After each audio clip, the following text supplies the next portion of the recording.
Deadpool and Wolverine के बारे में थोड़ा सा सोच विचार करने के बाद मेरा निर्णय इस निष्कर्ष पे आके रुका कि वुल्वरीन ने दो तरीके से अपनी दुनिया को लेट डाउन किया और अपने भाई के इसी डिप्रेशन को जानेंगे और जानेंगे कि इसकी कड़ियां अतीत की किस कहानी से जाके जुड़ती हैं। जहां भाई सबसे पहले सबसे ऑब्वियस चीज नजर आती है कि कैसेंड्रा नोवा मूवी की मेन विलन नहीं है। जहाँ भाई मूवीज ऐसा हर बार करती है कि स्क्रीन पे दिखाया कुछ और जाता है, जहाँ पे भाई कहानी में एक्चुअल जिम्मेदार कोई और निकलता है, जिसको भाई सपोर्ट करते हुए ट्रेलर में कुछ खास फ्रेम्स भी ऐसे नजर आते हैं जिससे भाई ये हिंट भी मिलता है। जैसे कि भाई ट्रेलर में जब डेडपुल एंड वुल्वरीन पोर्टल से भाग रहे होते हैं तो कैसेंड्रा साइड में खड़े होकर मुस्कुरा रही होती है, व्हिच एक्सप्लेन्स कि भाई वो उन्हें जाने दे रही है। अब हाँ भाई, वहाँ पे मैं ब्लैकमेल एंड कोवर्जन वाले भाई चीज को दरकिनार नहीं कर रहा हूँ, मगर इसके ऊपर भी जब वुल्वरीन कैसेंड्रा से लड़ने आता है तो कैसेंड्रा भी उसे ऐसे ही नॉर्मली कंट्रोल कर रही होती है, जैसे कि ये क्या चूतियागिरी कर रहा है। यहाँ पे फील ऐसा होता है कि कोई बड़ा किसी बच्चे को अपनी असीम पावर की क्षमता दिखा रहा हो कि भाई इन सब चीजों का कोई फायदा नहीं है, क्योंकि बैकग्राउंड में ग्रेटर नैरेटिव कुछ और चल रहा है, जिसको लेकर एमसीयू अपने आने वाले इंकर्जन का छोटा सा ग्लिम्स भी दिखा सकता है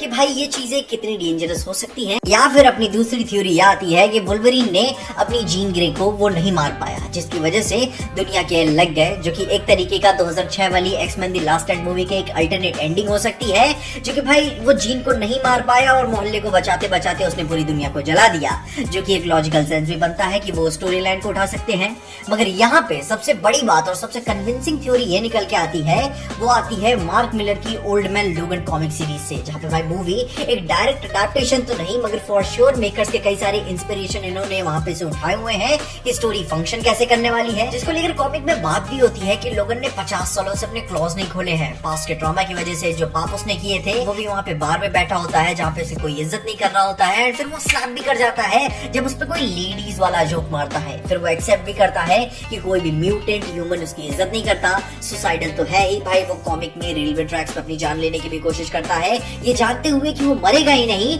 मगर कम से कम वो बाहर का दर्द अंदर के दर्द को भुलाने में मदद करेगा, ठीक जिसकी वजह से कितने सारे लोग जिम जाते हैं। यहाँ पे उसके बाद भी ये कॉन्स्टेंटली बताना कि बेटे मैं कोई हीरो नहीं हूँ। एंटमैन का वो पिम्प फॉल्स वाली लोकेशन जो कि भाई सीधा सीधा ओल्ड मैन लोगन की कॉमिक सीरीज का ही होमाज या रेफरेंस है, जिसके बाद अगर इन्हीं डॉट्स को खुद से कनेक्ट करके अब अगर एक्सटेंड करें तो पता चलता है कि ओल्ड मैन लोगन कॉमिक में वो मिस्टीरियो था मेन विलन, जिसने भाई लोगन का दिमाग खराब किया था, उसके सेंसेस को धोखा दिया था, जिसकी वजह से उसने सारे म्यूटेंट्स को मार दिया। यहाँ भाई उसे लगा कि वो सारे विलन्स को मार रहा था, बट इन दी एंड वो सारे one of the most competent powerful X Men उसके दोस्त थे, जो कि अब मर चुके हैं, जिसको लेकर मैं पर्सनली चाहूंगा कि मिस्टीरियो इस मूवी में देखने को मिल जाए तो काफी अच्छा हो जाएगा। ऊपर से भाई अब तो पार्ट भी है एंड मल्टीवर्स मूवी है यार, लेकिन ये भी हो सकता है कि इन सब के पीछे कैसेंड्रा नोवा की टेलीकिनेसिस वाली पावर हो, जिस मूवी में मिस्टीरियो को रिप्लेस करके लोगन को डिप्रेस कर दे, जिसके ऊपर से यह वो वाली कैसेंड्रा नोवा ना हो जिसने वुल्वरीन का दिमाग खराब किया हो,